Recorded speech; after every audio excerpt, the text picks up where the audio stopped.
Hello friends, आज हम बात करने वाले हैं लक्ष्मी ऑर्गेनिक इंडस्ट्रीज़ लिमिटेड की। इस कंपनी की लेटेस्ट कौन कॉल आई है, उसकी इन्वेस्टर प्रेजेंटेशन, ये आज हम आप लोगों के साथ डिस्कस करने वाले हैं। ठीक है जी, चलो। अब इसके अंदर सबसे पहले लक्ष्मी ऑर्गेनिक इंडस्ट्री लिमिटेड क्या करती है। केमिकल सेक्टर से ये कंपनी रिलेटेड है एंड ये कंपनी ने 1992 में अपनी शुरुआत करी थी ग्लेशियल एसिटिक एसिड बनाने में, एंड इसके बाद इन्होंने कुछ विंड मिल्स यानी पावर सेक्टर में भी काम करने की कोशिश करी। इसके बाद डाइकेटीन एंड इसके डेरिवेटिव्स बनाए। स्पेशलिटी केमिकल्स के बिजनेस में आए हुए भी इसको 11 साल हो गए हैं। एक हाइड्रो इलेक्ट्रिक पावर प्रोजेक्ट इसने कमीशन किया एंड अब फ्लोरो स्पेशलिटी की एक्विजिशन इटली के अंदर कर रहे हैं।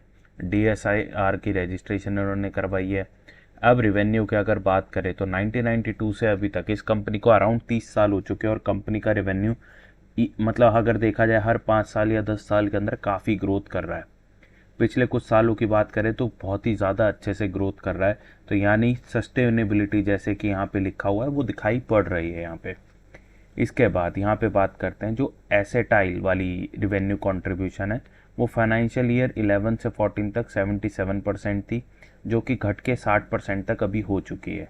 लेकिन जो स्पेशलिटी केमिकल की कंट्रीब्यूशन है वो बढ़ती जा रही है, जो कि एक अच्छा इंडिकेशन है। क्यों है इंडिकेशन ये अच्छा, ये मैं आगे आप लोगों के साथ डिस्कस करने वाला हूँ। इसके बाद एवरेज एनुअल केपेक्स के अंदर अगर हम बात करें तो ये पहले अपना 46.7 करोड़ का करते थे, आज ये बढ़ाते जा रहे हैं और हर साल केपेक्स कर रहे हैं। केपेक्स का मतलब होता है कैपिटल एक्सपेंडिचर करना, ताकि आप या तो आपके जो एग्जिस्टिंग एसेट्स हैं तो उनको डेप्रिशिएट हो जाते हैं, उनको बराबर करना है, उनके अंदर जो भी एडिशंस करने हैं वो करते हैं, एंड अपनी जो एग्जिस्टिंग प्रोडक्शन है उससे ज़्यादा प्रोडक्शन करने के लिए भी कुछ नई कंपनीज को ये न्यू मतलब फैक्ट्रीज ये लगाते रहते हैं। अब ग्रोथ इनकी बेसिकली दिखाई देगी speciality chemicals value added product.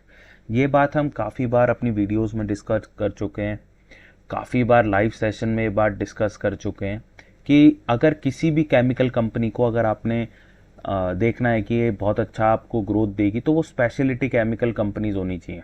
ठीक है, क्योंकि इन्हीं में ही एक एक्स्ट्रा ऑर्डिनरी मार्जिन होता है, बेटर मार्जिन होते हैं एंड काफ़ी आपको अमाउंट मिल जाता है। अब यहाँ पे बात करते हैं एआई एसिटाइल इंटरमीडिएरीज के अंदर ये नंबर 1 है और टॉप 5 है इन दी वर्ल्ड। लो केपेक्स यानी इसमें अब केपेक्स की इतनी इनको ज़रूरत नहीं पड़ती और ये कैश काउ की तरह है, यानी कि कैश बहुत दे रही है। बहुत ज़्यादा मतलब प्रॉफिट जनरेटिंग नहीं है बट आपका कैश बहुत जनरेट करके दे रही है। इसके बाद स्पेशलिटी इंडस्ट्री इंटरमीडिएरीज के अंदर नंबर 1 है इंडिया में एंड इनका जो ग्रोथ है वो काफ़ी ज़्यादा यहाँ पे दिखाई पड़ता है और नीश एप्लीकेशन है, यानी छोटी छोटी जगहों पे इसकी एप्लीकेशन है जिसकी वजह से इनको हायर मार्जिन मिलता है। और ये इतनी सारी टाइप ऑफ कंपनीज जैसे कि dyes and pigments, paints and coatings, pharmaceuticals, agrochemical, flavour and fragrance, electronics and automobile के अंदर भी अब आ सकती हैं ये कंपनीज। अब इसके बाद फ्लोरो स्पेशलिटी के अंदर बात करूँ तो 4 बिलियन की अपॉर्चुनिटी यहाँ पे इनको मिलती है जीटीएम में। वर्ल्ड क्लास टेक्नोलॉजी इनके पास है, इटली से इन्होंने अनपैक कराया है, वो अनपैक होने में थोड़ा प्रॉब्लम आ रहा है, आगे डिस्कस कर लेंगे इस बात को, बट जल्दी ही वो काम भी कंप्लीट हो जाएगा। अब देखिए कंपनी जो है डोमेस्टिक में तो कमा ही रही है और एक्सपोर्ट्स भी लगातार कर रही थी, बट अभी आप देख सकते हो कि इनका जो एक्सपोर्ट्स है, एक्सपोर्ट्स जो है डबल से भी ज़्यादा बढ़ता जा रहा है। देखो डोमेस्टिक शेयर के अंदर अगर मैं बात करूँ कोई ज़्यादा इम्प्रूवमेंट नहीं है सेल्स के अंदर, बट जो एक्सपोर्ट सेक्टर है वो काफ़ी बड़ा है। Percentage revenue from the top 10 customer वो बढ़ता जा रहा है, यानी जो एग्जिस्टिंग कस्टमर है उसको ज़्यादा सामान बेच पा रहे हैं ये। इसके बाद ये डाइवर्सिफाइड इंडस्ट्री बेस है, यानी कि एक कंपनी में अगर आपको लगता है कि हाँ जी एग्रो सेक्टर में हमारी ग्रोथ नहीं है या फार्मा सेक्टर में नहीं है, तो बहुत सारे सेक्टर्स को देती है जो कि एक कंपनी के अंदर रिस्क कम कर देती है। इसके बाद सिंगल एक्सपोर्ट मार्केट नहीं है, Africa, America, Europe, rest of Asia Pacific, middle east और रशिया इतनी सारी है, बट मेन इसमें यूरोप है। अब यहाँ पे हमें ध्यान देना है कि यूरोप के अंदर अब दिखाई पड़ रहा है हमें कि रिसेशन आ रहा है, तो वहाँ पे थोड़ा सा इनके प्रॉफिट मार्जिन पे फ़र्क पड़ सकता है या फिर इनकी सेल्स वॉल्यूम पे फ़र्क पड़ सकता है।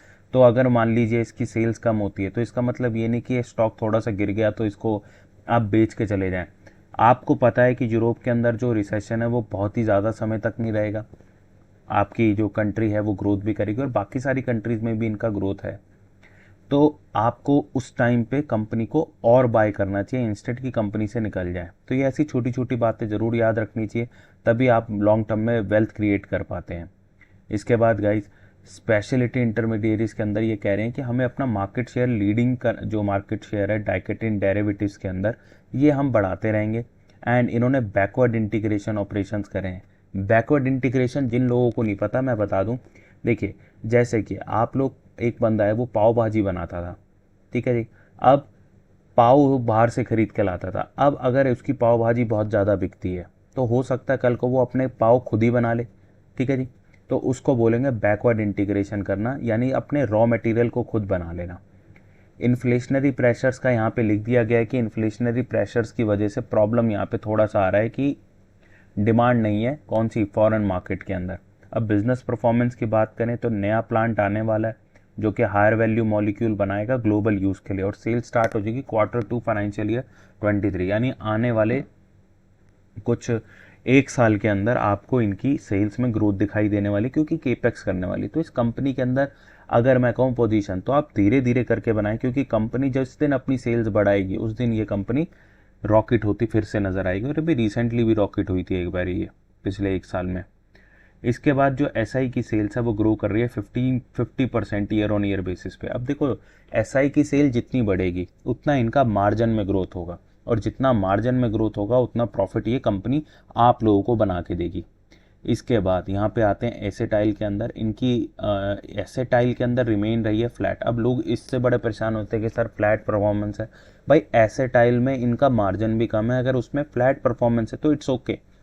कंपनी के पास अभी भी 33% का मार्केट शेयर है, एंड इसके अंदर सिर्फ कैश जनरेट होता है, प्रॉफिट मार्जिन नहीं है। लेकिन आप देखें जो इनका एसआई वाला बिजनेस है या एफआई वाला बिजनेस होगा, इसमें ये जनरेट कर रहे हैं अपना अगर सेल्स ज़्यादा है ज़्यादा, तो मैं ये मानूंगा कि इसमें ज़्यादा बेहतर है, क्योंकि इसमें मार्जिन ज़्यादा बेहतर है। इसके बाद गाइज यहाँ पे 60% ऑफ द पैकिंग जो है, वो जो मैंने आपको बताया था कि इन्होंने इटली से एक आई थिंक कोई प्लांट इन्होंने परचेज किया है, तो वो डिस्पैच हो रहा था। तो 60% पैकिंग और डिस्पैच तो हो चुका है, 40% बचा है जो कि कोई हीट वेव वहाँ पे आ रही है, उस वजह से नहीं कर पा रहे, काफ़ी ज़्यादा गर्मी है वहाँ पे, तो वो नुकसान हो सकता है इसलिए नहीं कर रहे हैं। इनके जो सैम्पल्स हैं फ्लोरो स्पेशलिटी के, वो अप्रूव भी हो चुके हैं और कस्टमर्स ने और प्रोडक्ट्स के लिए भी डिमांड करनी चालू कर दी है, जो कि एक पॉजिटिव सिग्नल है इस कंपनी के अंदर। एंड ये कह रहे हैं कि वो जो प्लांट है वो इसी साल में कंप्लीट कर देंगे, एंड पहली सेल्स भी उस प्लांट से स्टार्ट कर देंगे। तो ये एडिशंस होती जाएंगी सेल्स के अंदर, यानी कंपनी की जो सेल्स हैं वो 3000 करोड़ जो अभी लग रहा है आपको, उससे बहुत ऊपर जाती हुई नज़र आ सकती हैं, ठीक है जी। 7500 मतलब 7566 मिलियन की तो अभी राइट नाउ ये सोच रहे हैं कि फिस्कल ईयर 23 में ये कर लाएंगे, ठीक है। पहले से कम होगा बट ठीक है। इसके बाद अगर मैं बात करता हूँ कंपनी का परफॉर्मेंस, तो एआई बिजनेस से कंपनी के 65% का टॉप लाइन में जनरेशन होता है, जबकि एसआई बिजनेस के अंदर कंपनी का 35% का रेवेन्यू सेल जनरेट होता है, लेकिन जो कंट्रीब्यूशन टू प्रॉफिट है वो 50-50% है। यानी एसआई बिजनेस चाहे सेल्स कम है लेकिन प्रॉफिट उतना ही दे रही है जितना एआई बिजनेस 65% सेल करके प्रॉफिट जनरेट कर रही है। एक्सपोर्ट दोनों में बराबर है और इंडिया में भी दोनों का बराबर ही शेयर होगा। बट आप ये समझें कि एसआई बिजनेस को ये बढ़ाने में लगे हुए हैं, चाहे एआई बिजनेस यहीं भी रुक जाए तो कोई दिक्कत नहीं है। एसआई बिजनेस जितना बढ़ेगा प्रॉफिट बहुत ज़्यादा बढ़ने वाले हैं उसके कंपैरिजन में। इसके बाद ये कुछ डेटा हैं, डेटा के अंदर हम पहले ही डिस्कस कर चुके हैं, इसमें कुछ ज़्यादा डिस्कस करने की नीड नहीं है।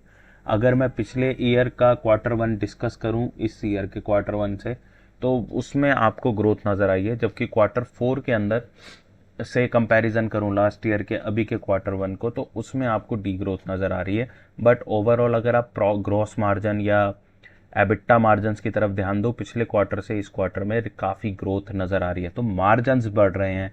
सेल्स कुछ ऐसे नहीं है कि बहुत ज़्यादा कम हो गए, क्योंकि पिछले क्वार्टर के बेसिस पे देखो तो इस क्वार्टर में ठीक आई है, और हर कंपनी के अपने अपने क्वार्टर्स होते हैं जिसमें वो ज़्यादा सेल करते हैं, कुछ क्वार्टर्स में वो कम सेल करती हैं, तो इसमें कोई घबराने की बात नहीं है।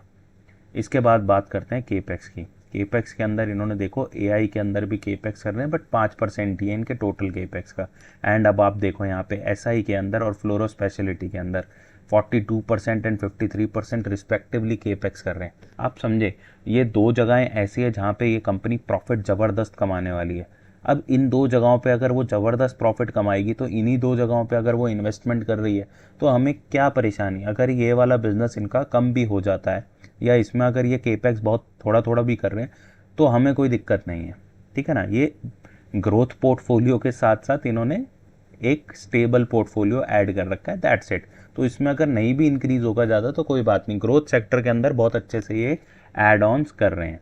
यहाँ पे कुछ चीज़ें लिखी हुई हैं जो कि है, एंड आईपीओ दोबारा आ सकता है 100 करोड़ का, एंड कंपनी के पास ना कैश फ्लो भी अवेलेबल है।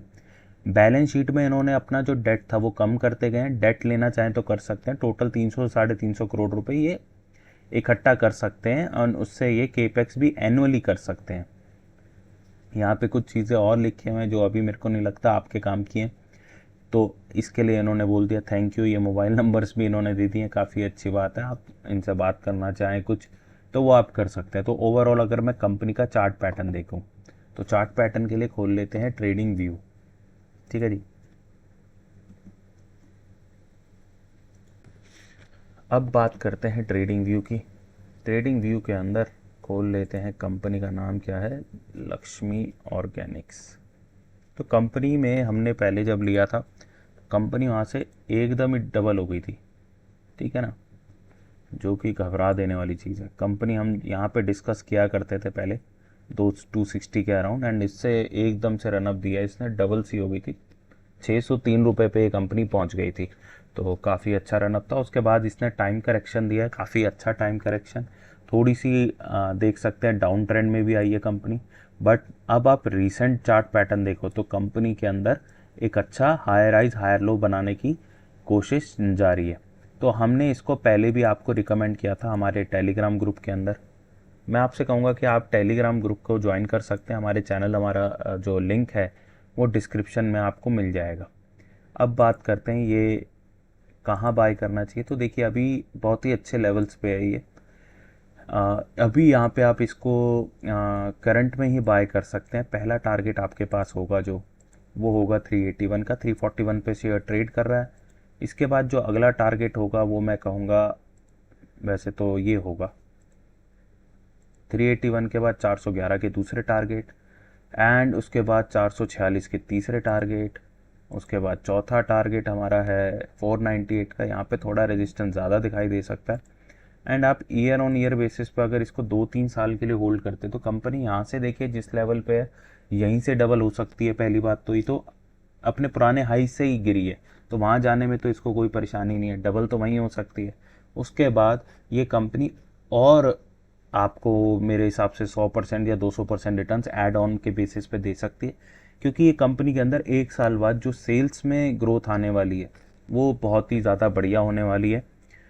सो गाइज इस कंपनी को आप CMP पे बाय करके चल सकते हैं। स्विंग ट्रेड्स करने हो तो 381 का पहला टारगेट है वो भी क्रॉस हो जाए तो 411 का दूसरा टारगेट है वो भी क्रॉस हो जाए तो 446 का तीसरा टारगेट है। एंड इन टारगेट्स को आप लिख लीजिए, जब जब ये टारगेट्स पे पहुंचने वाली होगी, जैसे कि मान लीजिए 498 है तो पहले जाके नीचे गिरेगी, तो आप जब 498 पहुंच गए आप अपना प्रॉफिट बुक कर लें 60-70%, और उसके बाद क्या है जब नीचे गिरे फिर दोबारा 60-70% वो अमाउंट ऐड कर लें, ठीक है। इसके बाद फिर दोबारा 627 के लिए जा रही है, फिर यहाँ पे अपना प्रॉफिट बुक कर लिया, तो ऐसे आप करिए, ठीक है ना। उसका नीचे गिरे फिर खरीद लो, जब ऊपर जाने लगे 627 के तो ऑल टाइम हाई होगा तो वहाँ पे फिर खरीद लो। तो ऐसे आपका चलता रहना चाहिए कि प्रॉफिट भी आता रहे और सब काम चलते रहें। तो आज के लिए बस इतना ही, फिर मिलेंगे आपसे, थैंक यू।